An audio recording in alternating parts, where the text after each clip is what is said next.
Yeah. You're watching Samuel Goodwin on YouTube, and this is the CLYW Wildfire. So this time I wanted to share with you all 4 tips for learning stuff to help make things a little bit easier on you.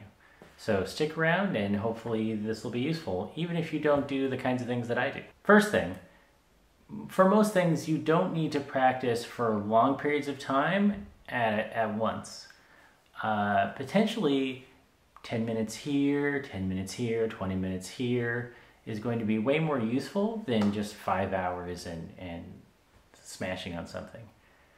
If you're doing things that involve memory, periodically making sure that you remember and quizzing yourself or going through some kind of flashcard or something is going to be way more helpful than just staring at that stuff and repeating it for hours and hours and hours straight. And if you're doing something that involves moving your body, part of what you're trying to do is get the connection between your brain and your limbs to work like it's supposed to, like with your hands or something. And that also, I think, benefits from trying for a little while, take a break, maybe try again later, take a break, try again the next day. For a lot of things, you really benefit from frequent, shorter practices than long practices whenever you can find the time for that. And if it's fun and you're having fun and everything's okay and you feel like also you want to go long on a given day and you want to spend 5 hours doing a thing, I don't think there's anything wrong with it necessarily as long as you're having fun with it. But don't feel like you need to do that in order to make progress. Second tip, specific practice. I can spend the rest of the evening throwing this around and just doing random stuff, and maybe that will result in something, maybe I get better at something, maybe that helps. But what for sure helps is if I sit down and I say, this is the thing I'm working on, this is the trick I want to learn, or maybe this is a trick I already know, but I want to work on getting it better. If I specifically focus on that for the time that I'm practicing, it's usually way more useful than if I just randomly play around for the time. Sometimes you need to play just because that's fun and maybe you just don't want to really focus on anything and you just want to spend time doing the thing. But if you want to get better, focusing on a specific thing that you want to improve, I find often helps. Number 3, start with the easier version of a thing. So I'm learning how to do this and do it quickly. Right now, my best time is 1 minute and 4 seconds. I got that far because I found a way to make learning the technique a little bit less overwhelming. There's a whole bunch of algorithms to learn in order to solve this in an efficient manner, but that's a lot, and I'm not very good at memorizing things. So what I found instead is that there's actually only a few you need to memorize to magically make things go faster. And from there, if you learn more, then things become that much more efficient. But I was able to break things down in such a way that I only need to learn some of those things right away, and then I'm already faster.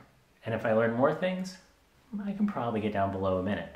If you start with the big overwhelming list of I need to memorize all these things or I need to do this great big thing, then that's like overwhelming and not always fun, and unless you're just really good at memorizing things, that's kind of painful and it's probably going to take a lot of the joy out of it. If I required myself to memorize all 45 algorithms that are necessary to solve things in the way I'm learning to solve things here, I would not be done this year, probably. And it would be really boring and I might just stop and just never want to do this again. But instead I found a way to make it fun and make it a little easier, and I can only progressively improve. And that's cool. So my last tip, and this is especially useful because I'm trying to do different things and my memory is really terrible, is use some sort of system, some list, an app, whatever you like, to keep track of not just everything that you have learned, but everything that you want to learn. So I got this idea because when I started with Yoyo, I found this app from a website called Yoyo Tricks. And so the app has the ability for you to make an account, and you can scroll through their extensive list of tutorials for very basic tricks up to fairly advanced tricks, and you can mark which ones you want to do, and then also mark which ones that you have done. This was really helpful when I was getting started because I knew generally that there were tricks, but if you just go looking on the internet for tricks and tutorials to learn, they're really complicated and potentially really difficult, and if you're new, then that's way too much. But the app here started with some fairly simple tricks. I was able to learn some things and make progress, but eventually I got to where most of the tricks in here I've either tried to learn or didn't want to learn. So I had to move on to my own list, which is basically just a collection of YouTube links and Instagram links, anywhere where people share a tutorial explaining how to do something. Whenever I see a trick that I think is interesting, I add it to the list. And when I successfully learn it, I mark it off. That's useful because I sometimes forget what I've learned.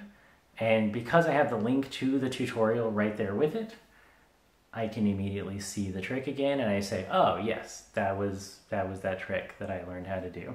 And this way I can keep up with what I have learned, what I plan to learn, and what everything is called, because some of these names are really weird and I didn't come up with them, and you gotta remember them, otherwise you forget the thing you did.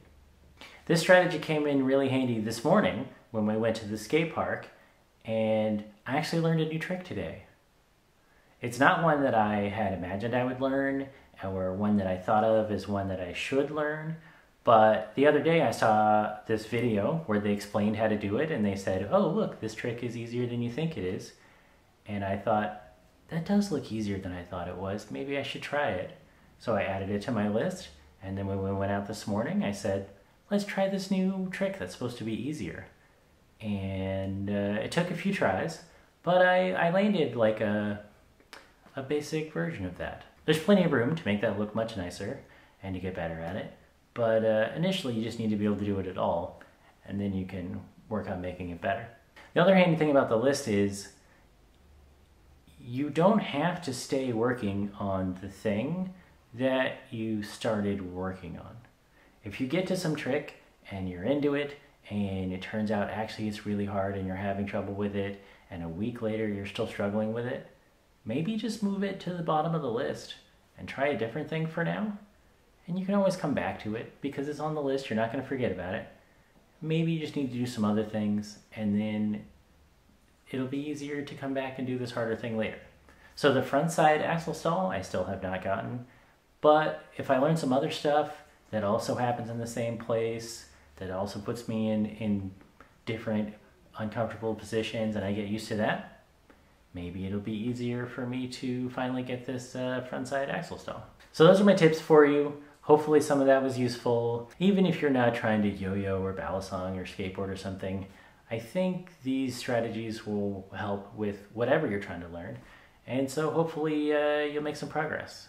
And then if you do, why don't you write in the comments and say, oh man, I used your tip and actually it was really helpful, and I learned how to do this thing, and now I feel cool because I learned to do this thing. I'd love to see it, and then I can say, oh yeah, high five, you did a thing, and then we can be buddies. So that's all for today. Hopefully you're doing something fun this weekend. Hopefully you're taking care of yourself and you're drinking water and you do some physical something, go for a walk at least, stretch a little bit, you know, do some of this and some of this. It's very important. And we'll see you next week.